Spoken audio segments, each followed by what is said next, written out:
अध्याय 7 ज्ञान विज्ञान योग। श्री भगवान बोले, हे अर्जुन, अनन्य प्रेम से मुझ में लगे मन वाले, मुझ पर निर्भर रहकर प्रेम भाव से योग का अभ्यास करते हुए तुम मुझे पूर्ण रूप से कैसे जान सकोगे, उसे सुनो।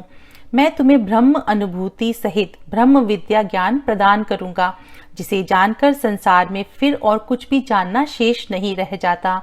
हजारों मनुष्यों में कोई एक मेरी प्राप्ति के लिए प्रयत्न करता है और उन प्रयत्न करने वाले सिद्ध योगियों में भी कोई एक मुझे पूर्ण रूप से जान पाता है। मेरी प्रकृति पृथ्वी, जल, अग्नि, वायु, आकाश, मन, बुद्धि और अहंकार तत्व 8 प्रकार से विभाजित है। हे अर्जुन, उपरोक्त प्रगति मेरी अपरा शक्ति है। इससे भिन्न मेरी एक दूसरी पराचेतन शक्ति अर्थात पुरुष है, जिसके द्वारा यह जगत धारण किया जाता है। तुम ऐसा समझो कि प्रकृति और पुरुष के संयोग से ही समस्त प्राणी उत्पन्न होते हैं तथा मैं परब्रह्म परमात्मा ही संपूर्ण जगत की उत्पत्ति और प्रलय का स्रोत हूँ। हे अर्जुन, जगत में मेरे सिवाय दूसरा कोई नहीं है। यह संपूर्ण जगत मुझ परब्रह्म परमात्मा रूपी सूत में सूत के मणियों की तरह पिरोया हुआ है। हे अर्जुन, मैं जल में रस हूँ, चंद्रमा और सूर्य में प्रकाश हूँ, सब वेदों में ओमकार हूँ, आकाश में शब्द और मनुष्यों में मनुष्यत्व हूँ। मैं पृथ्वी में पवित्र गंध और अग्नि में तेज हूँ, संपूर्ण भूतों का जीवन और तपस्वियों में तप हूँ। हे अर्जुन, संपूर्ण भूतों का सनातन बीज मुझे ही जानो। मैं बुद्धिमानों की बुद्धि और तेजस्वियों का तेज हूँ। मैं आसक्ति और कामना रहित बलवानों का बल हूँ और मनुष्यों में धर्म के अनुकूल संतान की उत्पत्ति के लिए किए जाने वाला संभोग हूँ। जो भी सात्विक, राजसिक और तामसिक गुण हैं, उन सबको तुम मुझसे ही उत्पन्न हुआ जानो। अतः वे गुण मुझ पर निर्भर करते हैं, परंतु मैं उन पर निर्भर या उनसे प्रभावित नहीं होता हूँ। प्रकृति के इन 3 गुणों के कार्यों से यह संसार भ्रमित रहता है।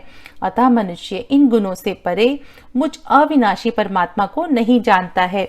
मेरी इस अलौकिक त्रिगुणमयी माया को पार करना बड़ा कठिन है, परंतु जो मनुष्य मेरी शरण में आते हैं वे इस माया को आसानी से पार कर जाते हैं।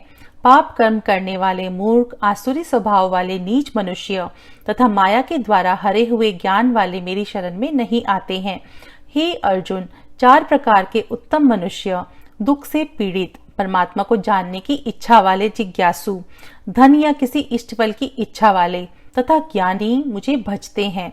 उन 4 भक्तों में भी मुझ में सदा लगा हुआ अनन्य भक्ति युक्त ज्ञानी श्रेष्ठ है, क्योंकि मुझ परमात्मा को तत्व से जानने वाले ज्ञानी भक्त को मैं अत्यंत ही प्रिय हूँ और वह भी मुझे अत्यंत प्रिय है। उपरोक्त सभी भक्त श्रेष्ठ हैं, परंतु मेरी समझ से ज्ञानी तो साक्षात मेरा ही स्वरूप है, क्योंकि ज्ञानी उत्तम गति को प्राप्त कर मेरे परम धाम में निवास करता है। अनेक जन्मों के बाद ब्रह्म ज्ञान प्राप्त कर कि यह सब कुछ कृष्णमय है, मनुष्य मुझे प्राप्त करता है। ऐसा महात्मा बहुत दुर्लभ है। भोगों की कामना द्वारा जिनका ज्ञान हरा जा चुका है, ऐसे मनुष्य अपने स्वभाव से प्रेरित होकर नियम पूर्वक देवताओं की पूजा करते हैं। जो कोई सकाम भक्त जिस किसी भी देवता को श्रद्धा पूर्वक पूजना चाहता है, मैं उस भक्त की श्रद्धा को उसी देवता के प्रति स्थिर कर देता हूँ। उस स्थिर श्रद्धा से युक्त वह मनुष्य अपने इष्ट देव की पूजा करता है और उस देवता के द्वारा इच्छित भोगों को निसंदेह प्राप्त करता है।